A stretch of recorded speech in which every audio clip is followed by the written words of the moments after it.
Kemudian yang terakhir ada plastik kemasan saset yang kita jumpai juga di kehidupan sehari-hari. Biasanya ada pada minuman, kemudian sampo, sabun, dan biasanya kemasan saset ini juga berakhir di tempat pembuangan akhir, TPA, dan juga lautan.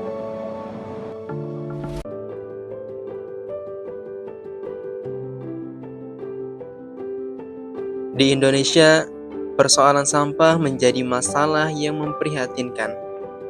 Diperkirakan rendahnya tingkat kepedulian masyarakat terhadap pengelolaan sampah menjadi persoalan. Bukan semata karena jumlahnya yang terus bertambah, tapi karena rendahnya kesadaran kita dalam memilah, mengelola, dan bertanggung jawab atasnya. Sampah bukan hanya persoalan fisik, tapi juga cermin dari cara berpikir dan gaya hidup kita sehari-hari. Di balik tumpukan itu, tersimpan kebiasaan yang selama ini kita anggap biasa. Oke, saya bertince ya. Saya udah tinggal di sini sekitar 15 tahun.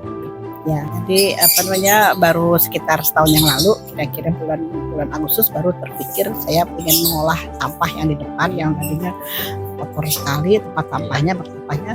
Jadi itu yang saya usahakan untuk menjadi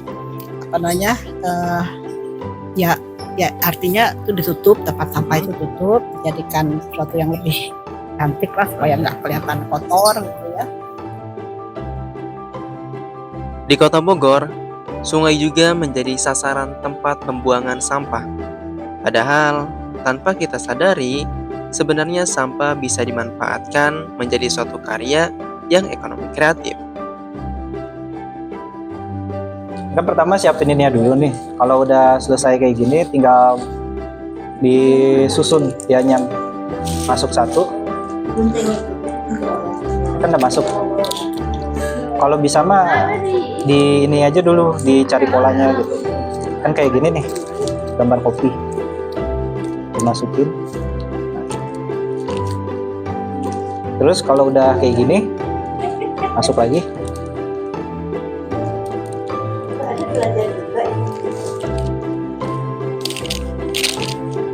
Terus masuk lagi, tinggal masukin ke dalam, kan udah ngerapet. Nah, ini kan udah jadi tuh polanya, gambar kopi jadi pola. Kalau udah kayak gini tinggal disusun lagi aja, ditambahin di sini, masuk. Di Kota Bogor, tepatnya di RW 7 Haurjaya, terdapat suatu komunitas pengelolaan sampah. Di dalam komunitas ini berhasil menyulap sampah menjadi barang yang bernilai jual.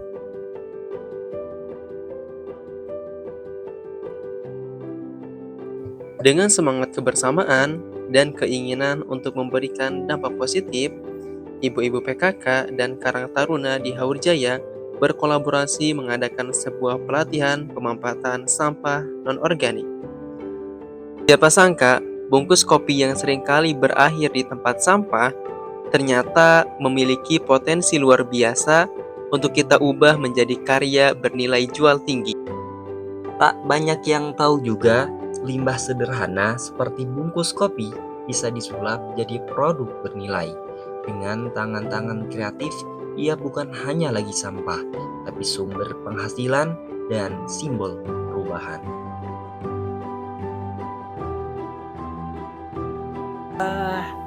Yang jelas betul tujuan saya tuh gimana caranya sampah itu berkurang, ya kan? Itu intinya gimana cara sampah berkurang dan sampah yang dibuang ke TPA itu signifikan ke tempat pembuangan akhir kita kan di Bantar Gebang ya. Itu signifikan untuk perbedaannya dari sebelum kita masih sampahnya masih berantakan sampai sekarang, kemudian nanti satu saat kita kelihatan itu perubahannya. Jumlahnya semakin menurun, itu jadi target. Tujuannya itu adalah itu. Ya, karena semua orang harusnya ngolah sampah sendiri sih ya. Oleh karenanya, kita selaku warga bukan hanya mengkritik pemerintah saja, karena sampah itu hasil dari kebiasaan kita sendiri. Jadi, tanggung jawabnya juga tidak bisa dilimpahkan. Mulai dari hal kecil, bawa kantong belanja sendiri, pisahkan sampah organik dan non-organik, Jangan buang sampah sembarangan. Kalau satu orang bisa, maka bayangkan dampaknya kalau semua ikut berubah.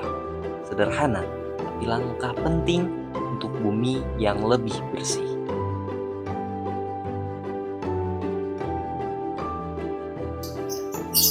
Bank sampah sebetulnya sampai sekarang tuh nggak bisa terlalu berkembang ya, karena baru sekitar 10% mungkin ya. Mungkin bisa kurang lagi dari 10%. Kita warga di sini ada total itu warga 1.200, rumah sekitar 400 rumah.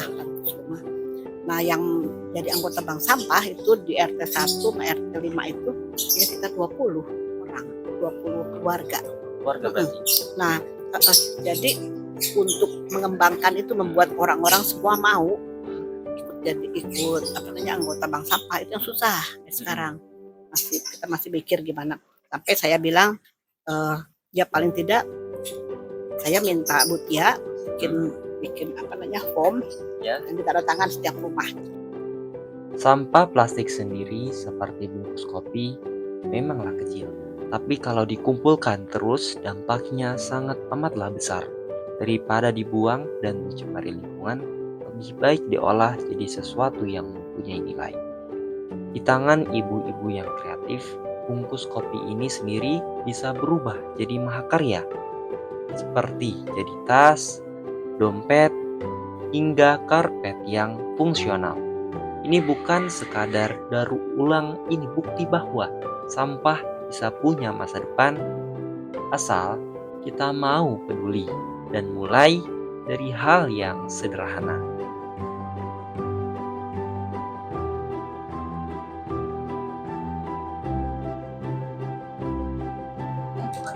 Pertama dicari dulu motifnya. Ini kan misalnya saya mau ngambil gambar di kapal. Nah, berarti di pojok gitu, masukin. Nah, kapal sama kapal gitu, motif sama motif. Nah, ini digunting mau dipakai semua, kalau enggak terserah. Kalau mau lebih mudah mau tekuk 3 enggak apa-apa, tapi tipis nantinya. Terus ini biarin aja. Itu kan jadi rapet. Nah, kalau mau dilanjut boleh kayak tadi. Sama kayak gitu. Setiap potongan plastik yang dijahit, setiap pola yang dirangkai, bukan cuma soal kreativitas, tapi juga bentuk kepedulian. Dari tangan warga biasa, lahirlah solusi luar biasa. Tas, dompet, karpet, semuanya jadi bukti bahwa sampah bisa diubah jadi peluang.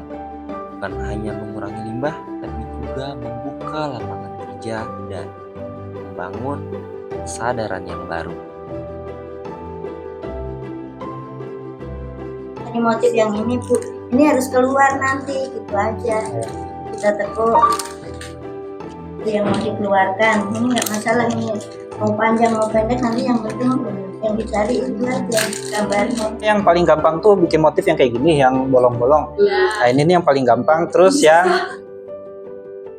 irit bahan. Nah, kalau yang kayak gini nih sama aja kayak gini. Kalau udah bisa ini pasti bisa ini gitu. Cuman ini kan lebih itu. Kalau nggak sama nggak bisa Ini yang paling berjasa ngelipetin ya.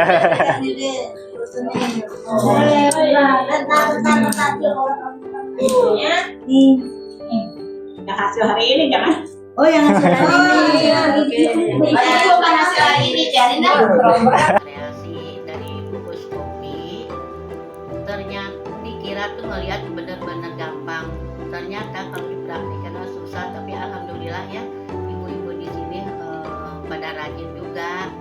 Terus yang dari bungkus kopi, dari bungkus saset sabun, alhamdulillah udah bisa dibikin stiker, tas, terus kerajinan vas bunga, sama tisu, tempat tisu. Saya harap untuk anak-anak muda sekarang gitu kan, atau ibu-ibu yang ibu rumah tangga khususnya gitu, bisa memilah barang-barang bekas untuk menjadi barang yang bisa kita pakai sehari-hari gitu. Ya, mungkin itu saja dari saya, kurang lebihnya mohon maaf. Assalamualaikum warahmatullahi wabarakatuh.